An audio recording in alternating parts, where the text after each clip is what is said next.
నమస్తే.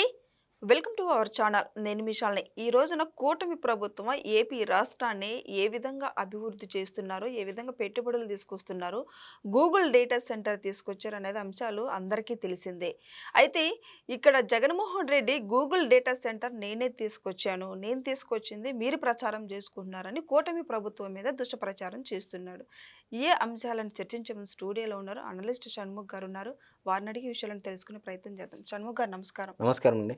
ఈరోజు Google data centre ఏపీలో తీసుకొస్తే సీఎం చంద్రబాబు నాయుడు గారు, జగన్మోహన్ రెడ్డి ఏమో నేను తీసుకొచ్చింది మీరు ప్రచారం చేస్తున్నారని దుష్ప్రచారం చేస్తున్నారు. ఇది ఎంతవరకు వాస్తవం అంటే ఏం చెప్తారు? జగన్మోహన్ రెడ్డి గారు సరే విమర్శించారు. ఒక ఆరోపణ గుడ్డ కాల్చి ముఖాన్ని వేశారు. మరి ఇప్పుడు నిజమేంది, అబద్ధమేంది అనేది చెప్తాం ఖచ్చితంగా. దానికంటే ముందు ఈరోజు గత 5 ఏళ్ల పరిపాలనా కాలంలో అంటే జగన్మోహన్ రెడ్డి గారు ముఖ్యమంత్రిగా ఉన్నటువంటి సమయంలో ఎన్ని యూనివర్సిటీల పేరు మార్చారు, ఎన్ని పథకాల పేర్లు మార్చారు, ఎన్ని స్టేడియంల పేర్లు మార్చారు. లాస్ట్కు కేంద్ర ప్రభుత్వము, రాష్ట్ర ప్రభుత్వము, ఇరు రాష్ట్ర ప్రభుత్వాలు కలిపి కట్టినటువంటి టిట్కో ఇళ్ళకి రంగులు వేసినటువంటి చరిత్ర ఎవరిదండి? ఆ రంగులు వేసి పోని ఆ లబ్ధిదారులకైనా అందించారా అంటే తుప్పు పట్టినటువంటి పరిస్థితి గత 5 ఏళ్లలో. ఒక్క కదిరి నియోజకవర్గంలోనే కదిరి నుంచి గోరంట్లకు వెళ్ళేటువంటి రోడ్డుకే టిట్కో ఇల్లు కట్టారండి. కొన్ని వందల ఇళ్ళు అపార్ట్మెంటుల్లా కడితే కనీసం ఒక లబ్ధిదారికి ఇచ్చినటువంటి దాఖలాలు లేవు. అంటే జగన్మోహన్ రెడ్డి గారు ఈరోజు డేటా సెంటర్ తెచ్చిందేది నేనే, అగ్రిమెంట్ చేసింది నేనే అంటున్నారు. ఈరోజు జగన్మోహన్ రెడ్డి గారి హయాంలో ఒప్పందం చేసుకునేది ఎన్ని మెగావాట్లకండి? అదాని డేటా సెంటర్ నేనే తెచ్చినాను అంటున్నారు. మరి ఎందుకు పెట్టనట్లు? 2020లో మేము అగ్రిమెంట్ చేసుకున్నాము అంటున్నారు.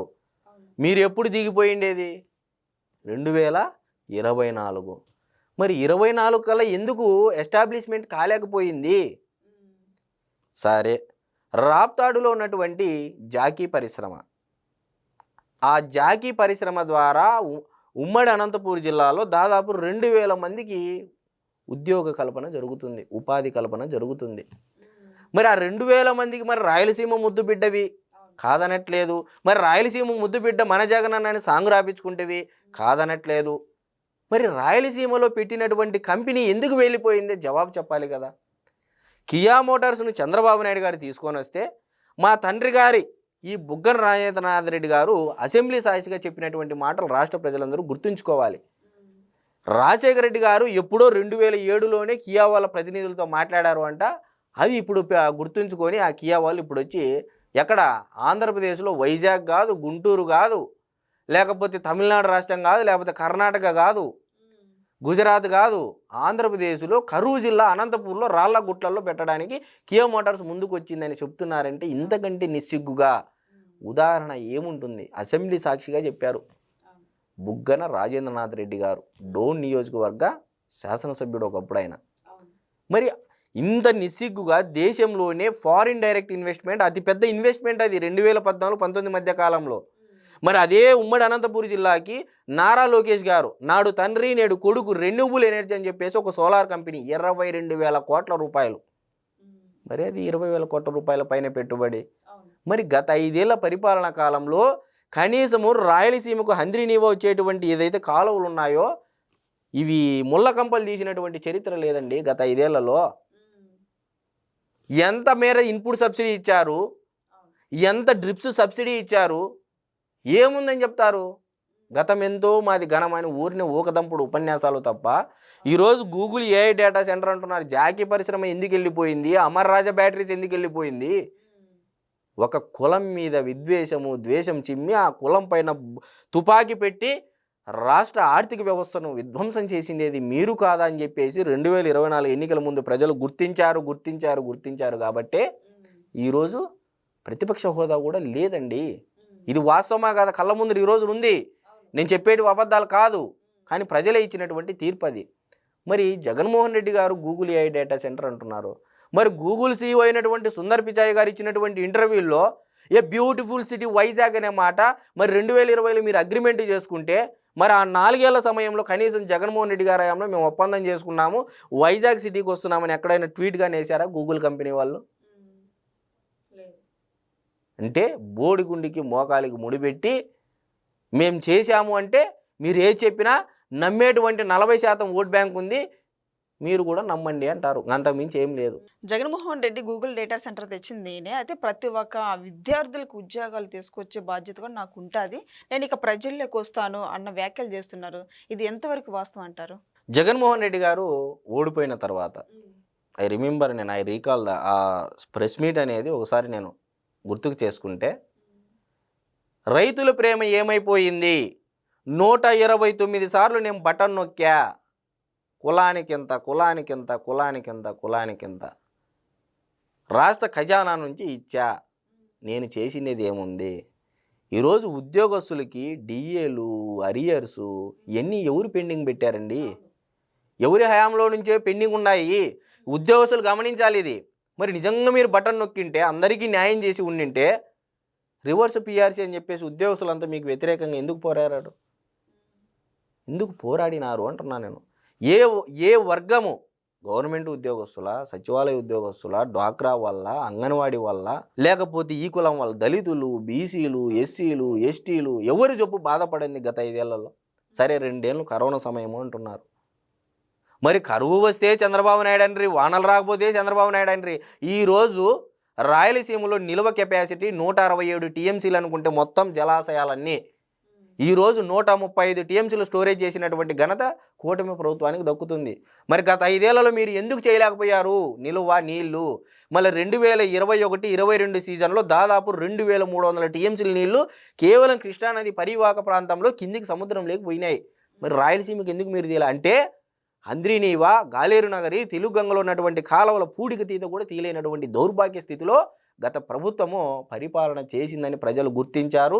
రాయలసీమ ప్రజలు గుర్తించారు. కాబట్టి 52 నియోజకవర్గాల్లో ఎన్ని సీట్లలో ఓడిపోయింది గమనించాలి ప్రజలు.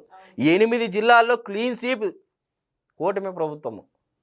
8 జిల్లాల్లో అసలు వైఎస్ఆర్సీపీ పార్టీ లేదు అంటే దాని అర్థం ఏంది? ప్రజలు పూర్తిగా తిరస్కరించారు. మరి నెల్లూరు జిల్లా వైఎస్ఆర్సీపీ పార్టీకి బలమైనటువంటి సామాజిక వర్గము, ఆ సొంత సామాజిక వర్గం ఉన్నటువంటి నేతలే 10కి 10 కూటమి ప్రభుత్వానికి వచ్చా. అనంతపూర్ జిల్లా క్లీన్ స్వీప్. అసలు ఉమ్మడి కడప జిల్లాలోనే 10 స్థానాలకు కానీ 7 స్థానాలు గెలుపొందింది. ఈ తీర్పు ఏంటండి? ప్రజలు ఇచ్చిన తీర్పు కాదా? ఈ రోజున విద్యార్థులకి ఫీజు రియంబర్స్మెంట్ లేదు, ప్రైవేటీకరణ చేస్తున్నారు. అది మెడికల్ కాలేజీలు ప్రైవేటీకరణ చేస్తూ పరికరాలు కూడా ప్రైవేటీకరణ చేశారని బైరెడ్డి సిద్ధార్థ రెడ్డి ఒక పక్క, అవినాష్ రెడ్డి ఒక పక్క వాదనలు వినిపిస్తున్నాయి. ఇది ఎంతవరకు వాస్తవం అంటారు? మెడికల్ కాలేజీలు, ప్రభుత్వ ఆసుపత్రులు ఈ రెండు అటాచ్డ్గా కేంద్ర ప్రభుత్వానికి జగన్మోహన్ రెడ్డి గారు 17 కళాశాలలకు పెడితే నాబార్డు నుంచి తెచ్చినటువంటి అప్పు ఎంతండి? ఒక కాలేజీకి 500 కోట్ల రూపాయలు అనుకుంటే 17 కాలేజీలకు గాను 8,500 కోట్ల రూపాయలు సుమారుగా. మరి 8,500 కోట్ల రూపాయలు మీరు నాబార్డు నుంచి అప్పులు తెస్తే పట్టుమైన 5 కాలేజీలు మీరు పూర్తి చేయాలి. ఈవెన్ స్టిల్ ఈ రోజుకి పులివెందుల మెడికల్ కాలేజీ కూడా వెనకల భాగం అంతా పెండింగ్ ఉన్నటువంటి పరిస్థితి. సాక్షాత్తు ఆ ప్రాంతం ఎమ్మెల్సీ అయినటువంటి రామ్ భూపాల్ రెడ్డి గారు వెళ్ళి సెల్ఫీలు దిగి పెట్టారు.